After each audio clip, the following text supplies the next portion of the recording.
Quand on parle de la sorcellerie, du mysticisme, de la magie, de la Kabbale qui sont entrés dans l'Église, qui existent actuellement dans l'Église, beaucoup de chrétiens et de chrétiennes ne sont pas prêts, ou je dirais ne sont plus prêts à croire cela. Et inconsciemment, ils ne comprennent pas que, en refusant de croire à cela, ils mettent en doute la parole de Dieu, ils rejettent la parole de Dieu, parce qu'effectivement, Paul comme Pierre, qui sont des apôtres considérés, n'est-ce pas, qui envoyés par le Seigneur, nous mettaient en garde contre les faux prophètes, les faux docteurs, les faux pasteurs. Et Pierre va même jusqu'à dire qu'ils sont Jean va jusqu'à dire qu'ils ils se sont infiltrés du milieu de nous et qu'ils sont vraiment des antéchrists. Dans les années un peu plus reculées, les chrétiens étaient éveillés et vigilants, prêts vraiment à, n'est-ce pas, à se détourner de tout faux pasteur, se détourner de tout faux prophète. Mais dans ces temps-ci, avec vraiment les réseaux sociaux et l'addiction que vraiment les réseaux sociaux peuvent, n'est-ce pas, euh, générer dans l'organisme des uns et des autres, on a tendance à aimer, on se rend compte que les hommes finissent par aimer, n'est-ce pas, des chaînes, aimer des serviteurs de Dieu, aimer des prédicateurs indépendants, inconsciemment, parfois ils ne savent même pas pourquoi ils les aiment. En fait, c'est l'œuvre des réseaux sociaux qui, n'est-ce pas, se manifeste clairement et simplement dans leur chair, dans leur organisme, dans leur chimie. De la même manière qu'ils peuvent aimer un programme scientifique, aimer un programme, n'est-ce pas, d'actualité, dû au fait de la dopamine, dû au fait, n'est-ce pas, de l'algorithme, de l'effet que les réseaux sociaux ont sur les hommes, ils peuvent se retrouver comme ça, être aimer des hommes, des prédicateurs, lorsque on examine, on voit leurs œuvres, on se rend très vite compte qu'en fait, ils ne sont pas des serviteurs de Dieu, ils ne viennent pas de la part de Dieu, ils ne parlent pas au nom du Seigneur. Et une deuxième des choses, c'est que la confusion est née due au fait aussi que parfois les chrétiens étaient vigilants, ils s'étaient éveillés, ils pouvaient discerner que telle personne n'est pas un vrai pasteur, il n'est pas un vrai prophète. Mais dans la suite des temps, on a vu que ceux qu'on considérait comme les vrais pasteurs, les vrais prophètes, se retrouvent en train de soutenir, n'est-ce pas, ceux-là qui sont considérés comme des faux. Ceux qu'on considérait vraiment comme des faux sont quelquefois soutenus, plébiscités, encouragés, élevés par, n'est-ce pas, on va dire, ceux qu'on considère comme les authentiques apôtres, pasteurs et prophètes du Seigneur. Et du coup, la conséquence, c'est quoi? C'est que bon, les chrétiens ont comme baissé la garde, ils sont prêts à tout recevoir, maintenant tout accepter, tout accueillir. Et derrière ces faux prophètes, ces faux pasteurs, il y a des fausses doctrines. Des fausses doctrines que les chrétiens acceptent, ingurgitent, qui ne leur est pas profitable, qui n'est pas profitable à leur communauté, à leur famille et non plus à la nation. Or, l'évangile, n'est-ce pas, vient pour nous aider notre environnement, nos familles, et aider aussi la nation. Mais il y a un contre-évangile, un mauvais évangile qui est professé particulièrement sur les réseaux sociaux et sur le numérique en général, où les hommes, n'est-ce pas, travaillent pour eux-mêmes. On voit ces serviteurs, ces prophètes, ces pasteurs, ces apôtres qui travaillent pour eux-mêmes et qui amènent les chrétiens à travailler pour eux et non pour ces chrétiens eux-mêmes et pour la nation. Donc, l'urgence ici, c'est d'attirer l'attention des chrétiens, les faisant comprendre que, en baissant la garde, en étant plus vigilants pour discerner, n'est-ce pas, le faux du vrai, c'est une sorte de désobéissance de la parole de Dieu. C'est un rejet de la parole de Dieu, parce que la parole de Dieu nous appelle à veiller, à être prudent, à ne pas tout croire, à ne pas accepter toute chose. La Bible va dire d'éprouver, n'est-ce pas, les esprits pour savoir s'ils sont de Dieu. Et l'œuvre de Satan, n'est-ce pas, a toujours été subtile. Elle a commencé depuis le début. La Bible nous fait comprendre que la sorcellerie dans le service de Dieu, la sorcellerie dans l'ouvrage de Dieu ou dans l'œuvre de Dieu n'a pas commencé aujourd'hui. Même si on veut régner cela aujourd'hui, la Bible donne un autre discours. Un discours solide, un discours salutaire, faisant comprendre qu'il y a de la sorcellerie au milieu du peuple de Dieu. Et cette sorcellerie n'a pas commencé aujourd'hui, ni l'année passée, ni l'année suivante, ni le siècle passé, ni le millénaire passé, mais depuis l'Antiquité. Quand on va dans Ézéchiel chapitre 8, à partir du verset 11, je lis. Pour contextualiser, nous sommes dans le temple de Jérusalem et il y a de la compromission et Dieu appelle le prophète Ézéchiel, il lui donne une vision, lui donnant de voir ce qui se passe dans le temple de Dieu, dans la maison de Dieu, ce qui est appelé aujourd'hui Église. Donc Dieu donne au prophète Ézéchiel de voir ce qui se passe dans l'œuvre de Dieu. À partir du verset 11, Ézéchiel chapitre 8 au verset 11, il est écrit « 70 hommes des anciens de la maison d'Israël, au milieu desquels était Jazania, fils de Shaphan, se tenait devant ses idoles. Chacun l'encensoir à la main, il s'élevait une épaisse nuée d'encens. Il donnait de l'encens, n'est-ce pas, de parfum ici à d'autres divinités, à d'autres esprits, mais dans la maison de Dieu. Des hommes qui n'étaient pas des sacrificateurs, on parle des anciens d'Israël qui n'étaient pas des sacrificateurs, des hommes qui n'étaient pas déjà des véritables serviteurs de Dieu. Pour dire ainsi, parce que les serviteurs de Dieu devaient être des Lévites, ceux-ci des fils d'Aaron, ceux-ci n'étaient pas des serviteurs, n'étaient pas de cette descendance, mais on va dire c'était des hommes qui s'étaient appelés eux-mêmes, comme aujourd'hui il y a des serviteurs de Dieu, des prophètes, des pasteurs, qui sont appelés eux-mêmes. Bon, la Bible va dire que nul ne s'attribue cette dignité s'il n'est des fils d'Aaron. Donc on ne peut pas s'appeler soi-même, mais on doit recevoir l'appel du Seigneur.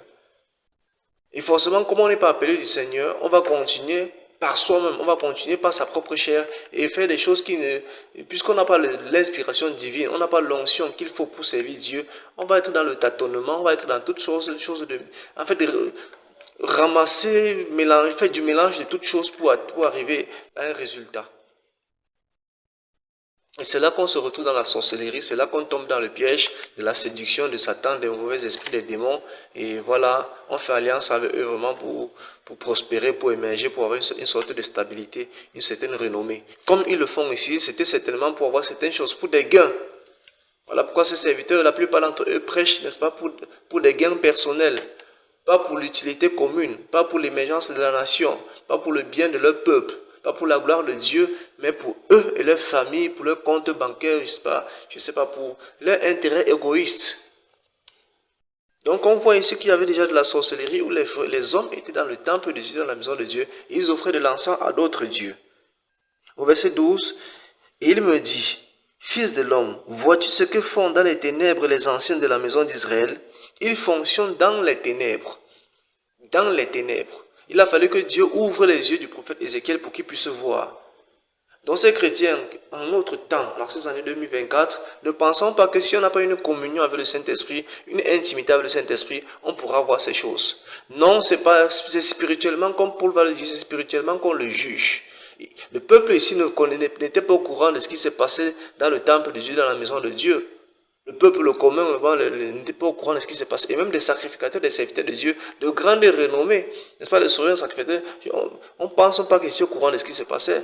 Mais il a fallu que Dieu ouvre les yeux d'un prophète, ouvre les yeux, n'est-ce pas, d'un homme qui a été en communion avec le Saint-Esprit, pour lui donner de voir ce qui se passe dans le secret, qui est l'identité véritable de ceux qui sont, et ce qui se passe dans l'église, dans le temple de Dieu. Donc, allons en communion, entrons en communion avec le Saint-Esprit, demandons-lui de nous révéler par rapport aux prophètes, par rapport aux serviteurs de Dieu, par rapport aux églises où on se retrouve. Es-tu dans une église, es-tu dans une communauté? Parle à Dieu, demande au Saint-Esprit qu'il te révèle comme au prophète, il a révélé au prophète Ézéchiel ce qui se passe dans la communauté où tu te trouves. Parce qu'ici, il faut juger sur les sens, sur ce qu'on voit, sur ce qu'on entend.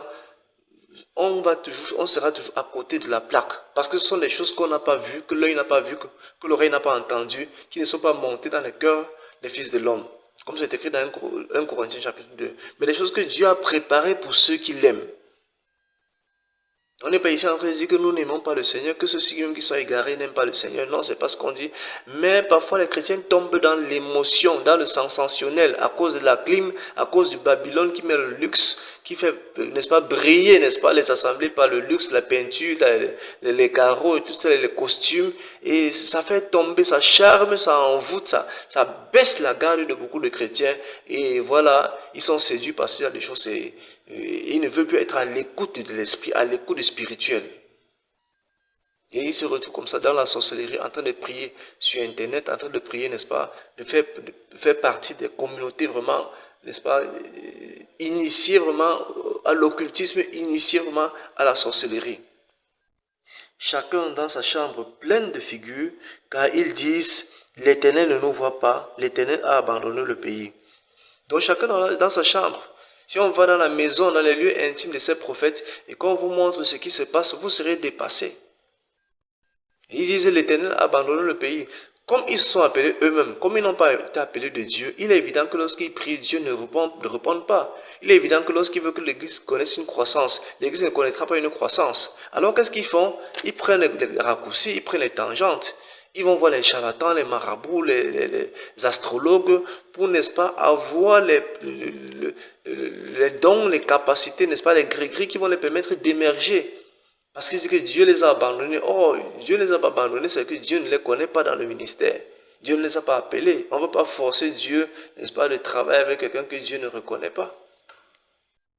Et du verset 15 au verset 16, il va dire, et il me dit, vois-tu, fils de l'homme, tu verras encore d'autres abominations plus grandes que celles-là. Et il me conduisit dans le parvis intérieur de la maison de l'Éternel, et voici à l'entrée du temple de l'Éternel, entre le portique et l'autel, il y avait environ 25 hommes tournant le dos au temple de l'Éternel et le visage vers l'Orient. Ils se prosternaient à l'Orient devant le soleil. Des astrologues qui priaient le soleil, qui se prosternaient devant le soleil dans la maison de Dieu. Or, depuis le Pentateuque, depuis la loi de Moïse, il avait été dit qu'il ne devait pas regarder les astres, la lune, le soleil pour leur rendre un culte. On voit là que Satan avait séduit des hommes. Comme nous aussi chrétiens, dès notre conversion, depuis le commencement, il nous a été dit qu'on ne devait pas consulter les sorciers, des marabouts, les charlatans, des diseurs de bonnes aventures, des astrologues, des magiciens. Mais avec le temps, on voit très bien que de la même manière que ceux-ci au commencement avaient reçu la loi, mais dans la suite des temps, ils sont compromis. De la même manière aussi, dès le commencement, on a reçu la loi, on a reçu la parole de Dieu, la connaissance de Dieu, la volonté de Dieu. Mais dans la suite des temps, plusieurs sont compromis. Ils ont consulté les enchanteurs, les divins, les marabouts, les devins, les marabouts, les astrologues, les charlatans, les diseurs et diseuses de bonne aventure. Donc la Bible ici dit qu'il y a de la sorcellerie. Il y a eu la sorcellerie déjà dans le temple de Jérusalem, où il y avait le talion, où on tuait immédiatement, n'est-ce pas, on lapidait ceux-là qui se compromettaient, qui profanaient vraiment l'œuvre du Seigneur. Mais les gars n'avaient pas peur, il y en a qui n'avaient pas peur, ils se lançaient vraiment dans cette profanation, ils se lançaient dans la sorcellerie. Malgré toute la batterie de mesures qui avaient été mises en place pour dissuader tout cela qui veut se lancer dans l'occultisme, dans la sorcellerie, on voit qu'il y en avait qui, n'est-ce pas, étaient courageux, audacieux pour se lancer dans cette sorcellerie, dans cet occultisme. À plus forte raison, dans le temps où tout a été adouci, où dans la démocratie, vraiment, dans ce système démocratique, on ne peut pas vraiment se permettre de lapider, n'est-ce pas, de tuer une personne à cause de ses opinions. Dans ce temps où il y a la liberté d'expression, chacun est libre de faire ce qu'il veut. Mais un sorcier se sent libre d'aller, une personne se sent libre d'aller chez un sorcier ou chez une sorcière. Chacun se sent libre d'aller consulter des sorciers, comme on le voit aujourd'hui dans les coutumes, les traditions, les sectes. On n'a jamais lapidé quelqu'un, on n'a jamais introduit quelqu'un dans un tribunal parce qu'il allait consulter un marabout, parce qu'il allait consulter un charlatan. On n'a jamais amené quelqu'un en procès ou bien fait passer à la télévision parce qu'il va chez un féticheur, parce qu'il va chez un marabout, il va chez un charlatan. Non, sur le système démocratique, ça ne se passe pas comme ça. Mais sous l'ancienne alliance, c'était interdit. À Jérusalem, en Israël, c'était interdit. On ne voulait même pas entendre parler d'un marabout, d'un charlatan sur le territoire. Mais à notre époque, il y a de ces choses-là. Et ce n'est pas interdit. Mais sous l'ancienne alliance, où c'était interdit, il y avait de la sorcellerie dans le temple de Dieu.